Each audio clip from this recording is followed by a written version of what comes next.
I think that part of being a progressive district is that this capital project really focuses on the district's mission, which is to ensure academic success for all students in a safe environment. In order to operate year after year, school facilities need regular attention and upkeep. Often, the cost of keeping up with the daily wear and tear caused by thousands of students, staff, and visitors can rise above what the annual school budget can support. We're doing this project and we've timed it and coordinated it to have no tax impact for the residents of the district, and we're able to do that through the use of building aid through New York State's reimbursement program and the savings that we've accumulated in our capital reserve, so we can do this $98 million project with no tax impact, which is great.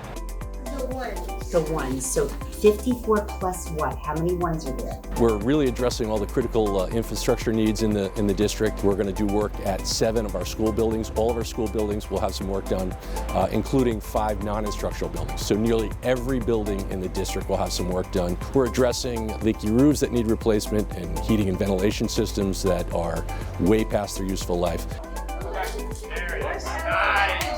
Instructional upgrades to classrooms and laboratories. What we're doing is renovating some of our tech rooms, which are very dated, original to the building. 3 of our elementary schools are slated to have security vestibules installed at the main entrances. And we're also upgrading and replacing the fire alarms and public address systems at most of the schools. The proposition would also include additional projects related to the athletic complex, including the replacement of the 40-year-old tennis courts, which will be lined for pickleball, as well as the construction of a structure to house accessible public restrooms, equipment storage, and concessions. The same thing like in your own house, there is a point in time in your life that you really have to upgrade or you really have to replace something instead just patching it. And this district at this moment in every single building, we see that walking hallways, going on the roofs, going to the boiler rooms. We are really past the useful life of a lot of those components that are key to health and safety environment for our students. So it is important for us to upgrade those things for generations to come.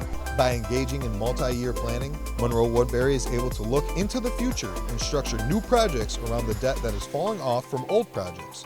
With your support, we will be able to add these projects with no tax increase to residents and support our students for years to come.